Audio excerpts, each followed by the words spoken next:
আজ জাতীয় সংসদের দক্ষিণ প্লাজায় জুলাই ঘোষণাপত্র পাঠ করবেন প্রধান উপদেষ্টা প্রফেসর মোহাম্মদ ইউনূস। জুলাই গণ অভ্যুত্থান দিবসে বিকেল ৫টায় বহুল আলোচিত জুলাই ঘোষণাপত্র পাঠ করবেন তিনি।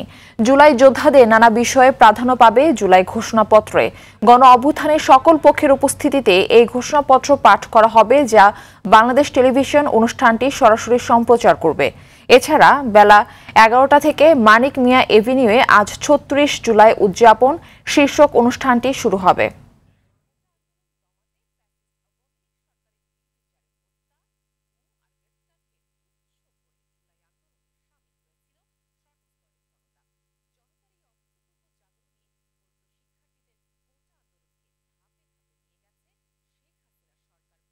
এ বিষয়ে সর্বশেষ অবস্থা জানাতে যুক্ত হচ্ছেন সহকর্মী জাহিদ রহমান।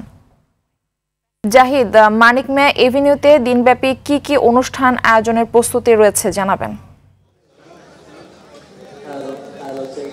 মারফি, আপনি জানেন যে আজকে সেই ঐতিহাসিক দিন, যে দিনে স্বৈরাচার শেখ হাসিনা পালিয়ে গিয়েছিল এবং জনগণের যে গণ অভ্যুত্থান, ছাত্র জনতা, সেই অভ্যুত্থানের মধ্য দিয়ে বিজয় অর্জিত হয়েছিল।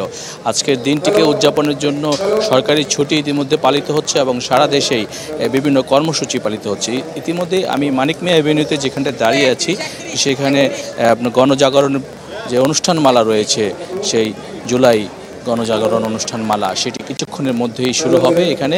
এবং দিনব্যাপী এই অনুষ্ঠান যে এখানে উপভোগ করতে আসছেন সাধারণ মানুষ যারা রয়েছেন, যারা সেদিন আন্দোলনে যোগ দিয়েছিলেন, তারা এখানে অংশগ্রহণ করতে আসছেন। এবং এখানে আপনি দেখতে পাচ্ছেন যে আমার ঠিক পেছনটায় ইতিমধ্যেই মঞ্চ তৈরি হয়েছে এবং সেই মঞ্চ যেহেতু একটু বৃষ্টি হয়েছিল, বৈরী আবহাওয়া ছিল, সেই জন্য কিছুটা বিলম্বিত হচ্ছে। সকাল 11টায় সেটি শুরু হওয়ার কথা ছিল এবং ইতিমধ্যেই আপনি দেখতে পাচ্ছেন মঞ্চে প্রস্তুতি রয়েছে এবং কিছুক্ষণের মধ্যেই সঙ্গীত পরিবেশনের মধ্য দিয়েই সেই যে জুলাই গণজাগরণ পুনর্গণজাগরণ অনুষ্ঠানমালা সেটি শুরু হবে। এখানেই আপনার যে আজকে এই মানিক মিয়া এভিনিউ যে দক্ষিণ প্লাজা আছে সংসদের, সেখানে প্রধান উপদেষ্টা জুলাই সনদ ঘোষণা করবেন সকল রাজনৈতিক দল অংশগ্রহণে।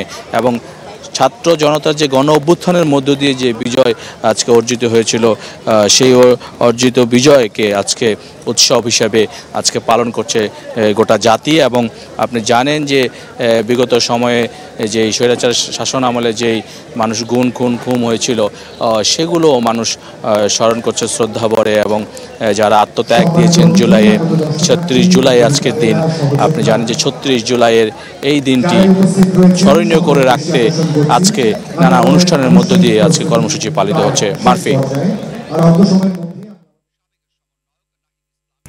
জাহিদ, ধন্যবাদ আপনাকে আমাদের সঙ্গে যুক্ত হওয়ার জন্য।